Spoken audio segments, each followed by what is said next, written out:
অবশেষে প্রতীক জটিলতা কাটল এনসিপির। শাপলা-কলি প্রতীক নিয়েই নির্বাচনে যাবে দলটি। এনসিপির মুখ্য সমন্বয়ক নাসিরউদ্দিন পাটোয়ারি বলেন, বৃহত্তর স্বার্থ চিন্তা করে শাপলা-কলি প্রতীক নিচ্ছে তার দল। আর আগামী নির্বাচনে ধানের শীষ এবং শাপলা-কলির হাড্ডাহাড্ডি লড়াই হবে বলেও মন্তব্য করেছেন দলটি। প্রতীক নিয়ে নানা নাটকীয়তা আর জল্পনা কল্পনার অবসান ঘটিয়ে শেষ পর্যন্ত শাপলা-কলি প্রতীককে মেনে নিল এনসিপি।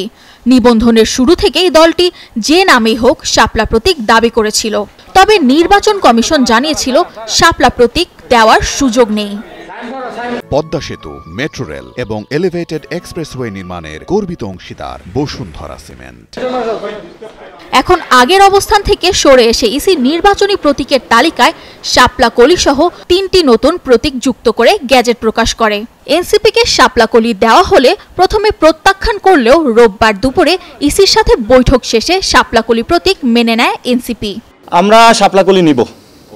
আমরা এখন এখানে একটা বিষয় আপনাদের থাকতে পারে যে আমরা বলছি শাপলার কিন্তু আমরা এখনো ব্যাখ্যা পাইনি। নির্বাচন কমিশনের যে স্বেচ্ছাচারী আচরণ, কিন্তু এখন কি তাহলে আমরা প্রতীক নিয়ে পড়ে থাকবো, আমরা ইলেকশন ফেজে ঢুকবো না?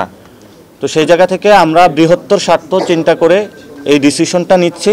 নাসিরউদ্দিন জানান 300 আসনেই নির্বাচন করবে এনসিপি, পাশাপাশি আভাস দেন নতুন জোট গড়ার। আমরা আপাতত এখনো জোটের কোনো চিন্তা করি না, তবে আমরা বলেছিলাম যদি বিএনপি সন্ত্রাস, চাঁদাবাজি, দুর্নীতি এগুলো ছেড়ে আসে এবং সংস্কারে তারা পক্ষে থাকে সেটাও আমরা ভেবে দেখবো। আর যদি জামাত ধর্মীয় ফেসিবাদ এবং ধর্মীয় যে বিভাজনের সৃষ্টি রাজনীতি বাংলাদেশে করতেছে সে জায়গা থেকে সরে আসে সেটাও আমরা ভেবে দেখব। এদিকে ইসি সচিব আক্তার আহমেদ জানান, আগামী 18ই নভেম্বর চূড়ান্ত ভোটার তালিকা প্রকাশ করবে ইসি এবং সেই তালিকাতেই হবে আগামী নির্বাচন। চূড়ান্ত ভোটার তালিকাটা আমার যতদূর মনে পড়ে 18 নভেম্বর এটা প্রকাশ করা হবে। 18 বছরের বেশি বয়সী প্রবাসীরা বিশ্বের যে কোনো প্রান্ত থেকে ভোটার অ্যাপের মাধ্যমে নিবন্ধন করে আগামী নির্বাচনে ভোটার হতে পারবে, যা আগামী 16ই নভেম্বর চালু হবে বলে জানিয়েছে ইসি সচিব। সামিয়া মাহতাব রোজা, নিউজ 24, ঢাকা।